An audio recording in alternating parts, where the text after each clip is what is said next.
Well, hello, and welcome to Stop, Let's Team Up, episode 99, The Eras of Legion. Yes, we're going to do a special episode for the 100th regular episode of Stop, Let's Team Up, and I have Kirby and Jim with me, and we're going to discuss the different eras of Legion. Say hi, guys. Hi, Russ. Thanks for bringing me on for this. Oh. Hello, my friends. Hello, Ross. Hello, Kirby. And can't wait for the discussion. Yes. Oh, yeah. Fun. So, folks, we've been talking about this for a while, and we have divided up. This wasn't a depth conversation. We were doing it through Twitter direct DMs, just kind of tweaking it. We've broken the Legion up into how many years? 1, 2, 3, 4, 5, 6, 10 eras. Some are bigger than other. We have Silver Age Part 1, which is Adventure 247 to 300, when they were just randomly popping up. Then we have Adventure 300 all the way through the Action Comic backups, which would be the second half of the Silver Age. Bronze Age, I have it listed here as Cockrum through Thomas. So from when it was Superboy backup till Roy Thomas was doing it. That includes the Jerry Conway era. Then we have Levitz Giffen. Then we have 5 years later. Then we have Reboot. Then we have 3-Boot. Then we have Retro Boot. And then we have Bendis. So, where we will have lots of alcohol. I think that will be the quickest. That'll be the quickest discussion of the tonight, because there's no difference of opinion. We have prejudged it. I actually put money out, so I had the trades, because I had to have all the trying to get a complete run. Right. And it really, I'm glad I got them very cheap, the last two very cheaply. So let's start with Silver Age Part 1, which is when it was just a cute little story they did that kind of became the little engine that could. Because it was just meant to be a throwaway. All comic stories were a throwaway in 1958. You know, kid read it once or twice, threw it in the trash. You know what I mean?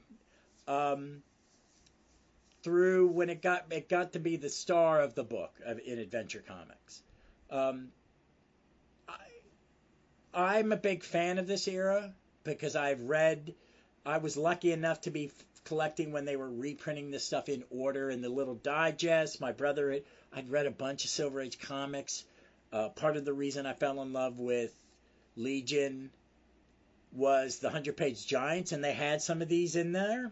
It has a unique art style. For the majority, it's by a guy, John Forte, and he has his own. No one draws like John Forte. I have no other artist that lines people up. The German army didn't line people up that accurately. You know, they're always in a line. It's, but I have a soft spot for it. I think it is what it is. It's kids superhero comics meant for like 7-year-olds, 7 to 10-year-olds, yeah. I guess. It's the same plot, like every third issue. You know, somebody comes up and you realize, oh no, that wasn't a bad guy, that was a Legionnaire in disguise. Or they're pulling a prank on one another, which is just kind of uncool. Yeah, I mean, you know, it's one of those things. It's very much a product of its time, yeah. Right? It has those late 50s, early 60s sensibilities, around just, going to the ice cream parlor and, and this and that. Yeah. That being said, though, right, that early era had some interesting things, right? The biggest thing to me is the fact that you have Saturn Girl as the leader. Yeah. Which is kind of an amazing thing for its time.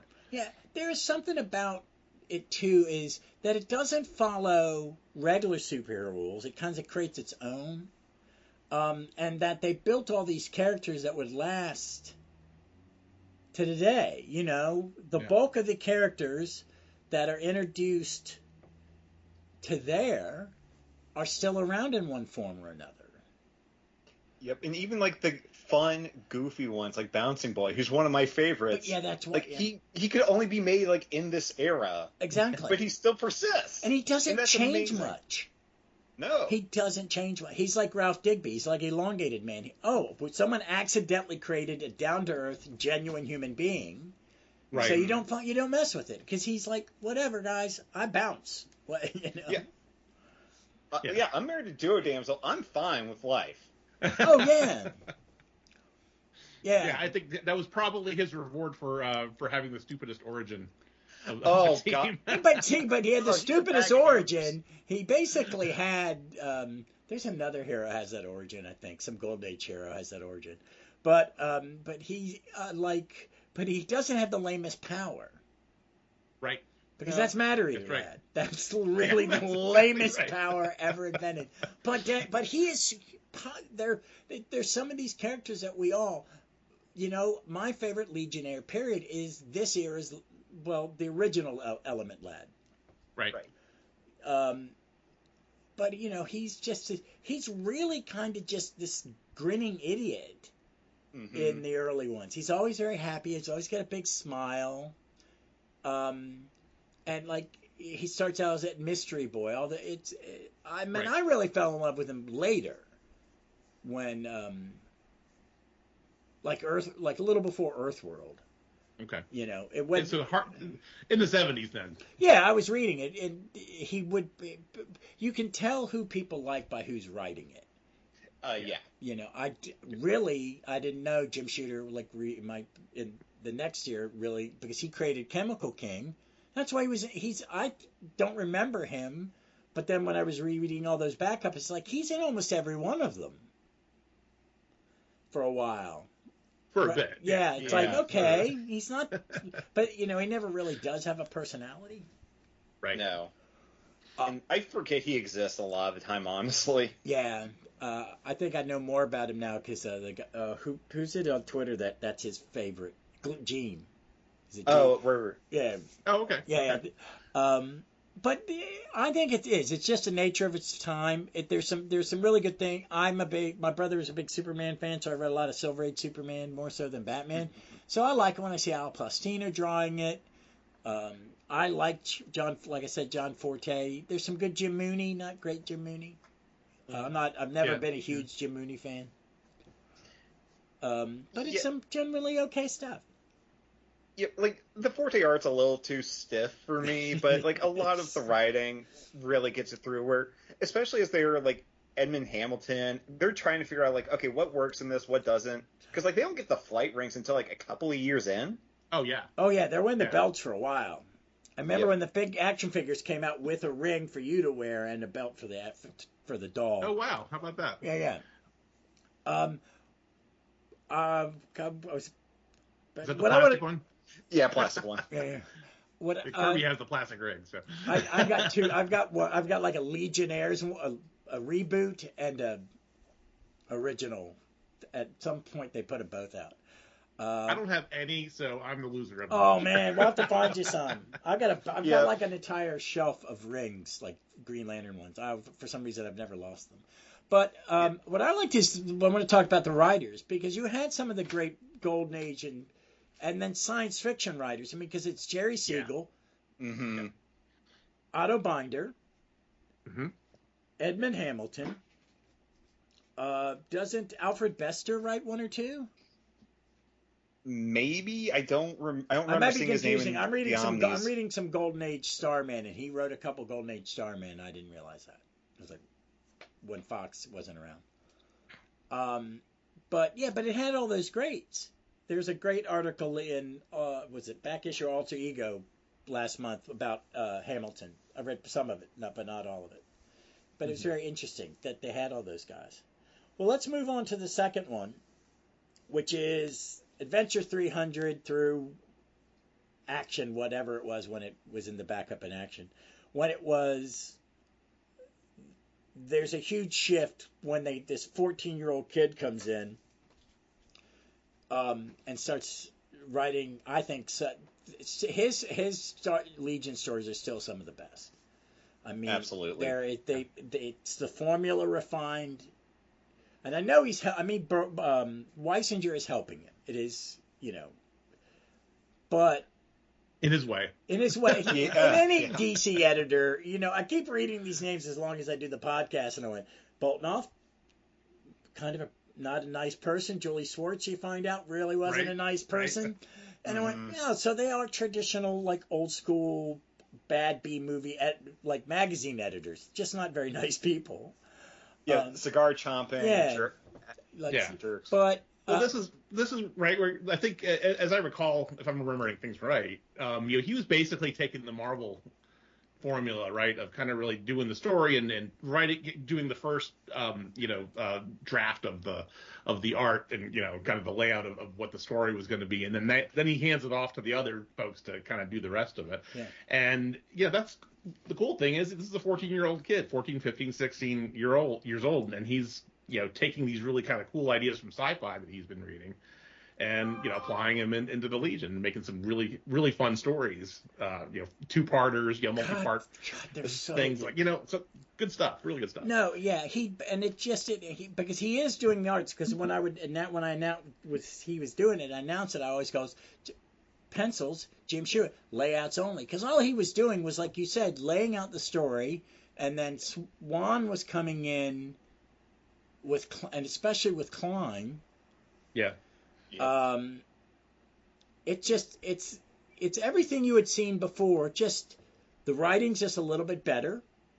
Mm-hmm. The stories and plots and ideas are way better, and a little more complex.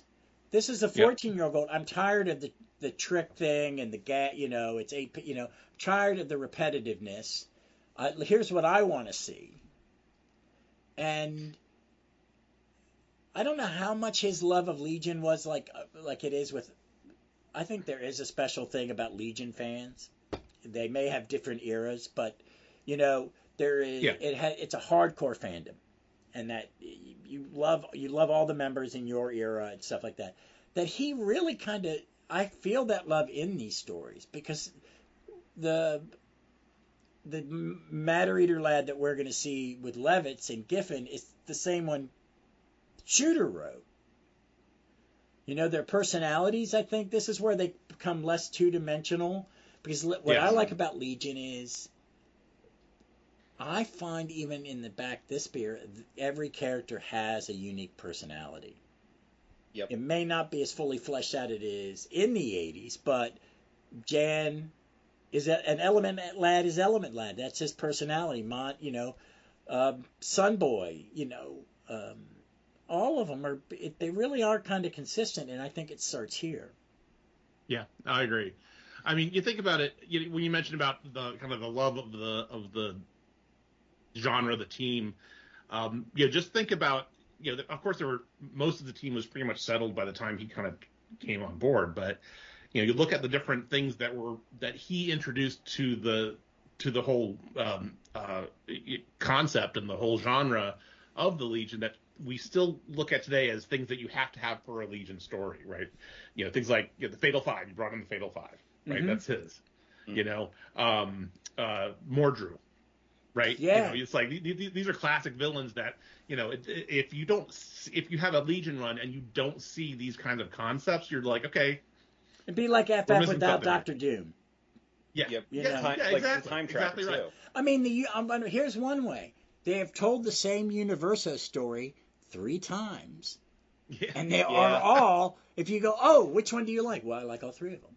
They're all really good. They're all really good. Do they all have the same plot? Mostly, yeah. He's Universo. Ish. He only has one gag. I hypnotize you and you do what I want. Right. It's like, yep. And it works every time, Oh, Universo hasn't been here. We don't need to worry about him anymore. Oh, wait, crap, he's in charge again. But you're right. And there's also, Shooter does so much. I mean, his first issue, he introduces 4 characters who will be around forever. I mean, Nemesis Kid doesn't stick around. Well, but he comes one way back. or another. Yeah, but I mean, and they become Karate Kid and Projecta and Barrelad, even in his short lifespan in the book other than that, oh, that hero we lost. You know, he's not in the book long as a live active member. But you remember that, I mean, and every writer or every new creative team comes in and wants, that adds their own. And I was kind of, as I was looking at stuff, getting ready for it, it's the retro boot. There's a big burst. Giffen, there's these spurts where they're going to give you a bunch of new members at one time, or just I need someone in the team that I want to write, so I'm going to create my own. And there's a lot of that in this. Has the highest batting average when it comes to that, because like Projectra, one of my favorites, Karate Kid, one of my favorites, and they just kind of work in, pretty much seamlessly into the group dynamics. Yeah.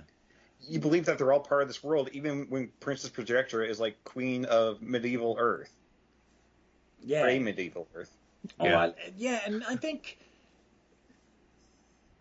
when Shooter comes back for Shooter 2, so that's in the 70s with Grell, and Projecta and Karate Kid are in it all the time. They're the ones that killed off Chemical King and Invisible Kid. Too. I mean, if they come back and do stuff like that. I love them. I think some of my favorite stories are those two-parters. Surprise Mysterious one is a great one. Stalag in Space. The Universo one. Yeah, where they're exactly, which reminded me of Hogan's Heroes. Which is, I was having to explain Hogan's Heroes to 4 African American employees who are 30 years younger than him or 40 years younger than him. Goes, there was a sitcom about a prisoner of war camp. Yeah. Yeah, it's such a weird concept when you think about it today. Yeah, But it's anyway. not in really good taste, and it's not a very good sitcom because yes. So, anything else about that era? Well, one thing so you had a point, Ross, about the whole characterization thing, and there was something I was racking my brain, and I couldn't remember when this actually happened. And I just looked at it. It is actually a Shooter story. Shooter Mortimer story, and it's this one as a Tales of the Legion episode where you basically have Mad Reader Lad and Duplicate Boy fighting over Shrinking Violet. Oh my God, right? I actually like that issue. That's a wonderful, wonderful story because to your point, right? It really shows, Violet. It actually shows many, many Legionnaires and their relationships and how they kind of interact with each other. And how they're, kind of concerned that they have their own feelings, right? They have these things that that bother them, and get them through the day. And Tenzel, right? You have this whole story with him and his family, and, he's, kind of button heads with his dad. And then, he takes Violet out on a date because, her boyfriend, Duplicate Lad's a little bit, but he's a bad boyfriend. Yeah, the long distance boyfriend. Yeah. Anyway, but it's a great story just from a purely character level, but also just has a good plot that you can follow, and it's a good read. Yeah, I did. That was one of the ones when I was covering those because some of those Action Comic backups are terrible. Yes. They're just 8 pages of filler. They're really dumbed down. And that one I read it and went, this is just a really good teen romance comic. It just happens to have superheroes in it. For whatever reason, it stands. This is like this issue. I think it's as old. It's at least as old as I am. It came out in 1969. I think the backup of Action 381. So it's really old, like me. Yeah, and it does. It didn't. It did not feel. I mean, it felt dated because they don't write those kind of comics anymore. But it didn't feel. Something is, slapdash. When it goes into backups, and they really, I don't know why they're publishing it at that point. Yeah. When I was rereading them recently, it's like, why are you continuing to publish it? You're definitely not giving your 8th game. You're not really doing anything to punch it up. It looks but it's also an era where DC was really struggling to find its footing. For sure. So it could be. I mean, I beat up on Winslow Mortimer. J. Winslow Mortimer. He sounds like a Monopoly baron. And he's a great cover artist. But his interiors are dull. And I mean, they don't give him good inkers. Yeah. And it's this particular story I'm talking about, I actually do like the art. Yeah, because I remember I liked all of it. I think he had a different. I didn't think it was Jack Abel He would have 8. Yeah, I'm not sure who inked it. I think it was someone good. I think it might have been Anderson or something. He just somehow he drew the short end. But not until Tuska comes in do I really kind of get me back on the art. Yep. Can I just say, I would put the original Sun Eater story as one of the best comic stories of the 1960s, because they introduce 5 new villains, 6 if you want to count the Sun Eater itself, give it this grand scale, all in 2 issues, and then give one of the most iconic moments of all of Legion with Pharaoh Lad knocking Superboy out, and then him flying to his death to be the first permanent death of the Legion. Yeah. And he's forever immortal kind of because of that. Yep. Yeah, for sure. And let's not even talk about the fact that he was supposed to be an African American character. Oh yes. Yeah, I read that. Was it you that posted that this week on Twitter about the all white superhero kind of club? Yeah, well, this is a weird kind of a byproduct of this is kind of a byproduct of its era, right? Yeah. Where it's basically an all white team with I don't know, there were 2 characters that you had. Shadowlass, who was also supposed to be African American, and then you have obviously Pharaoh Lad that we're talking about here, and they were both told no, you can't make them black because we don't want the sales to falter in the South, which was kind of horrible. No, because it's also Marv Wolfman. His first comic was a Teen Titans, where he introduced this black superhero, the Prowler. As a teenager, it's an idea to add him to the Teen Titans, and they said no for that same asinine reason. And Neil Adams rewrote it, made him a middle-aged white guy, and it's one of the worst written comics I've ever read, because Neil Adams can't write. He's not a writer.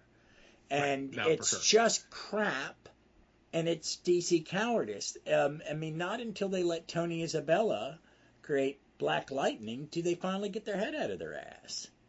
Yeah. And there's a double whammy too. And I read that article, and it was very nice. It was like, here's the optics. It's all about optics. And come on, you're not seeing it. You're saying the wrong thing. And at the end, it's an African American wrote it. It goes, I love Legion and all its things, but I'm just pointing out some of the. Yeah. Hey, look. Absolutely. Through today's eyes, it's odd. And it is true. And to make him deformed in black. I mean, there's a thing. It's like, I'd rather you not have done it at all and made him hideous under the mask as well. I don't think the scarring would be okay today. I don't. Some people would object to it because of putting handicapped people in as freaks.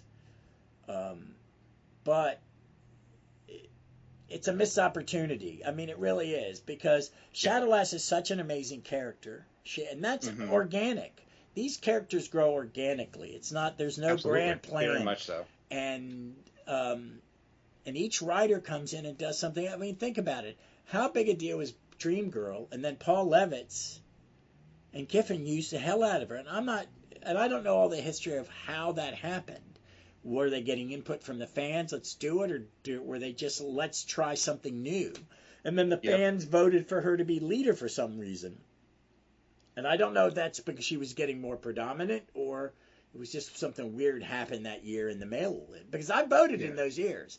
I voted every time. I voted for Element Lad for like 7 straight times. So, but back to the Sun Eater story. That story is, again, it's like the Universal story. It's been used over and over again. The Sun Eater Reboot uses it well. Reboot uses it really well. They do it. The Sun Eaters come back in different comics. You see them in a couple of set in the regular air things. Yeah, it's referenced in All-Star Superman briefly.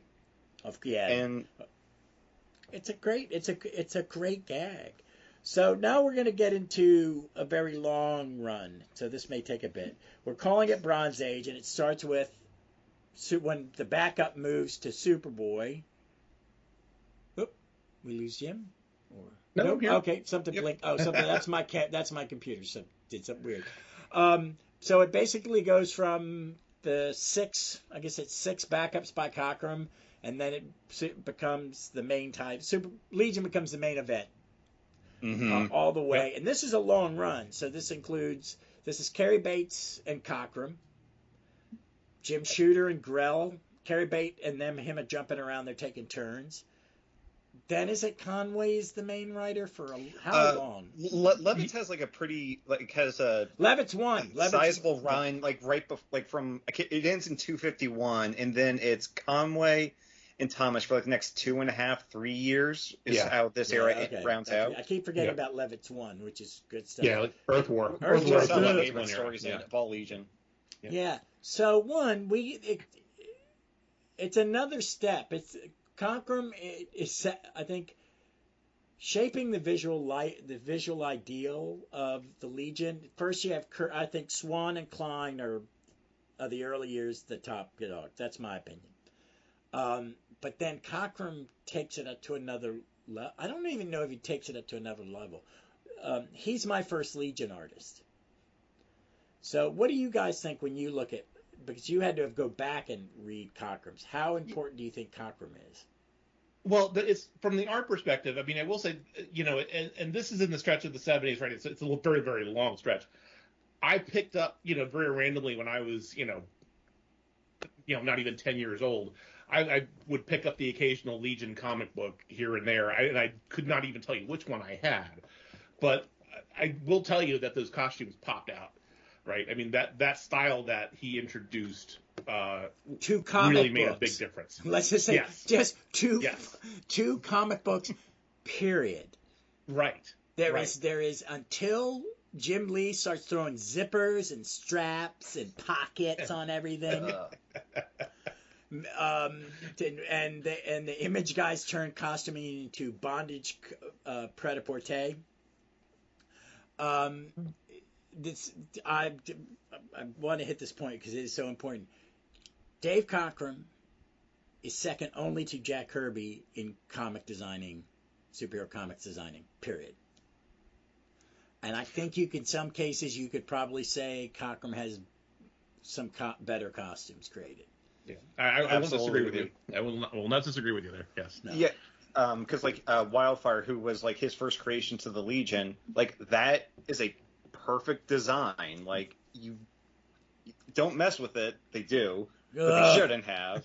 They've done some good tweaks, and then some there have been good tweaks to it. But like in addition, even Phantom Girl's like 70s disco outfit, which should be completely dated by 1989, it still feels like it's her costume, and it looks amazing. Colossal Boy goes through some peaks and valleys, but this is where he really starts to shine with his like red and blue one. Yeah, I do like that one. Or it starts out light blue and brown, which is so fucking terrible. So bad that when they flash back to that, they recolor it. Yeah, I forget. Three issues later, they're recoloring and going, what? And think of the iconic costumes, Lightning Lads. Saturn Girl's unpractical as hell bikini. She wore that thing forever. That's what drew me in. Yeah. Look, Cockrum and Grell, they are great at drawing naked people, and I'd be fascinated to know, like, how many of this era was an awakening for people? Yeah. Oh, they were all over the place. All over the place. I'm thinking of whatever some of his other... the Starboy. Starboy with Starfield. Yeah, that's him. Yeah. Then you have the Frankenfurter Cosmic Boy, but hey, you can't win them all. I didn't catch the Frankenfurter thing until recently. I don't know what it was. It was like, wait a minute, he's wearing a corset. You dirty little boy. Projectress. Yep. That's a really good reinvention. The Karate Kid costume, the high V-neck. Yeah. Love that costume. High collar. The high collar. Yeah, the high collar. Which, like, I can't remember if Iron Fist was around yet when that costume came out, or it's in the same zeitgeist at the very least. Yeah, it's around the same time. But some of the ones I'm going to be reading in my Legion adventure is when you get to 200, and you've got Devilfish, who is supposed to be a recurring character. Some of the characters he had, if he had stayed, that he wanted to put into Legion, ultimately become X-Men. Yes. Like, the Legion lost out with Nightcrawler. Like, I'm sorry, DC editorial, you screwed up. Now, for Nightcrawler, gave him higher profile in the X-Men, but still, big loss for the X-Men. Wait. Hang on, Kirby. You're saying DC editorial screwing up? What? I'm sorry. Is it any of the company's editorial?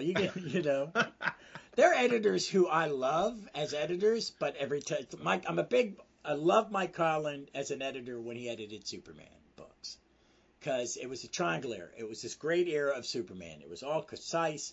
Everything worked together. You had the best creators, but he's a horrible person.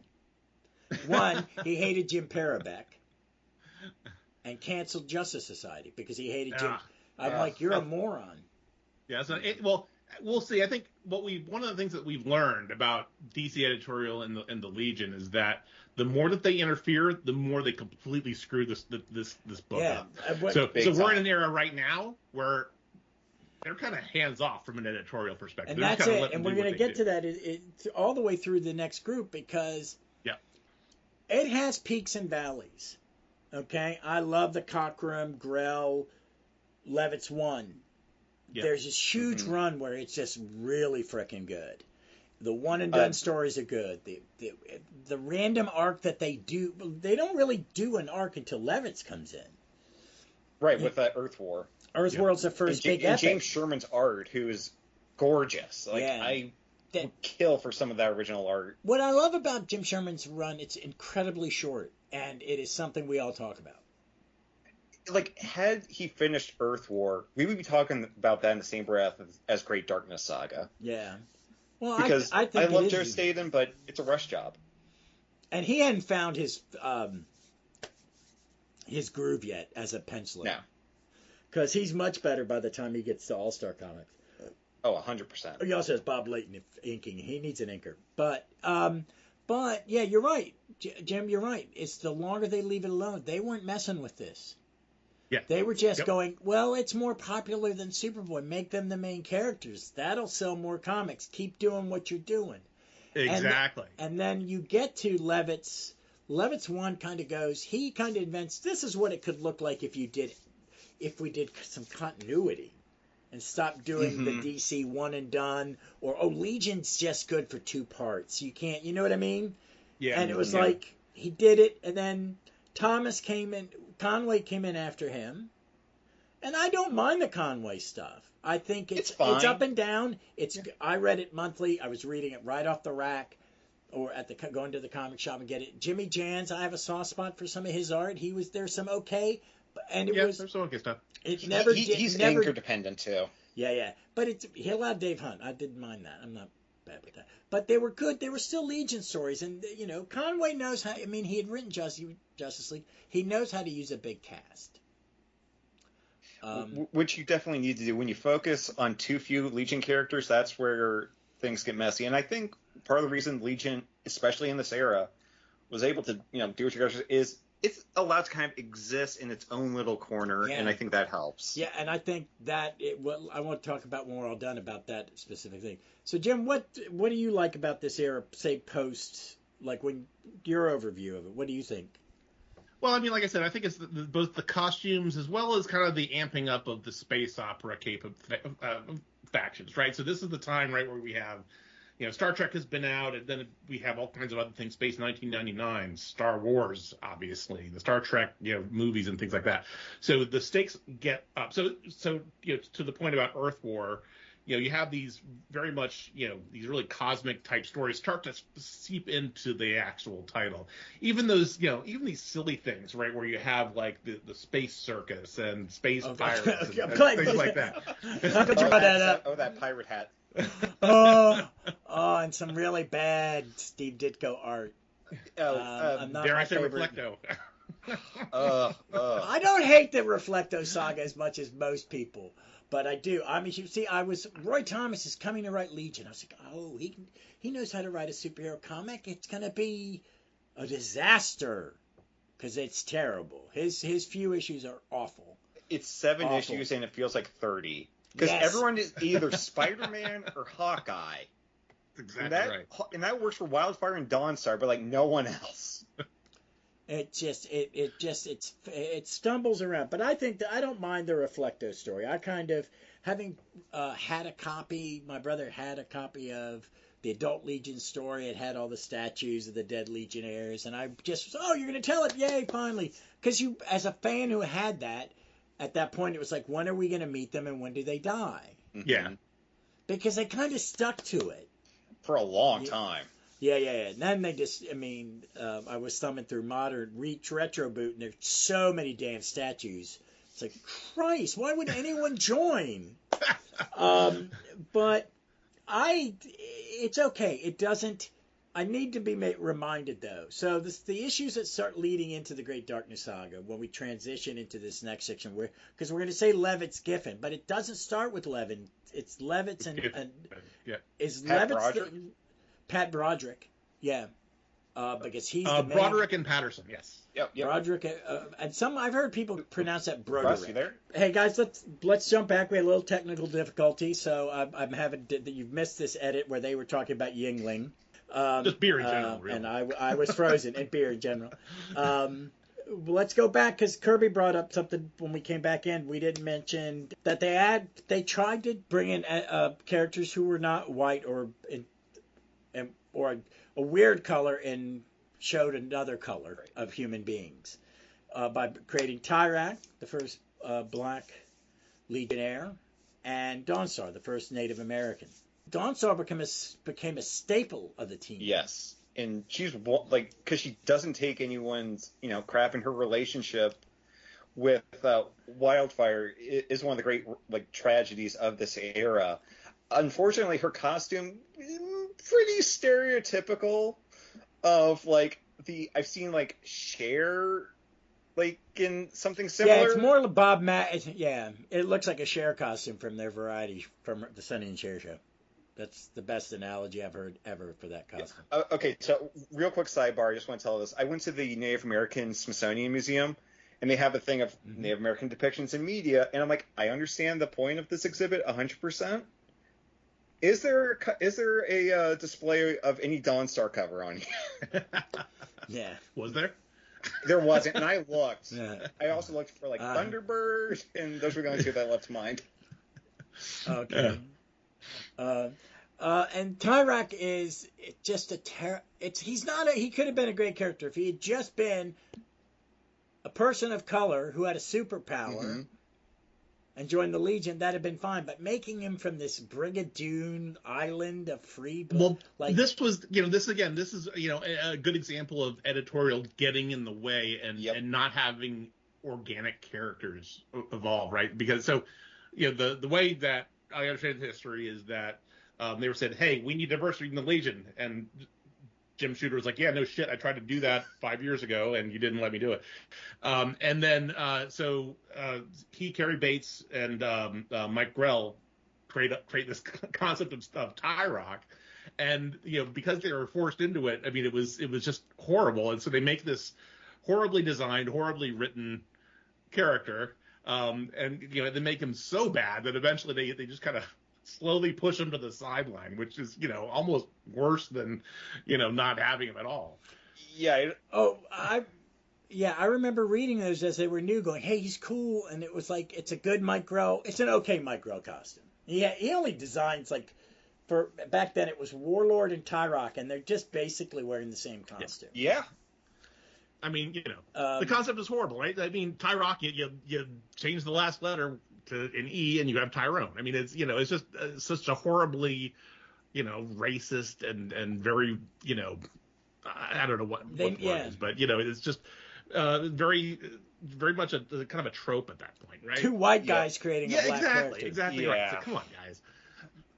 At least in Retro Boot, when Levitz brings him back after not using him for a decade, they do more of, where he is just a character who is black and cool. Yes. Yeah. So, yeah, I think that's one of the things with the Retro Boot. They decided certain things didn't happen 5 years later, happen, except no, that's not a 5 years later thing. You could always, making Night Girl and Chameleon Girl members, you could do that. Yeah. That would make sense. The great Magic War happened, but that's, Yep. Right. There was none of the other stuff, which is what I liked about the retro boot. It just, I don't think they ever found a groove. No. Yeah. But we'll get to that. Yeah. But yeah, we're seeing it's some of that 70s. Let's be more progressive. There's a big, they are very exemplary because Marvel did some of the same stuff. It's the 70s. Power Man, he's got the high, the popped up collar, Right. the chain belt. Would you do that nowadays? Yeah. No. Right, exactly. It's still a great costume. I don't care what anybody says. It's still a great costume. Yeah. Just make it the flat metal Yeah. belt. Ironically, though, is, Power Man, you still see him. He's been around pretty much consistently since then. So in one way, shape, He's or like the another. Avengers, and Yeah. Yeah. Oh, yeah. I got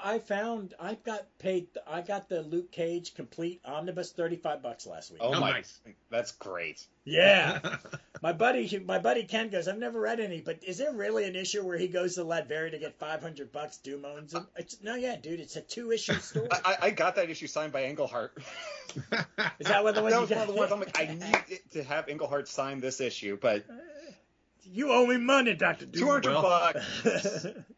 All I have to say before but- we move on to that is Sweet Christmas. Uh-huh. I was so glad when they did the TV show, he said Sweet Christmas finally. So thank you. Okay, folks, we're going to take a pause here. This ended up being a very long recording, so we're going to stop here. And next week, you will get part 2 of mine, Jim, and Kirby's conversation about the different Legion of Superhero eras. So until then, be safe, be smart, please be kind to one another, and read some comics.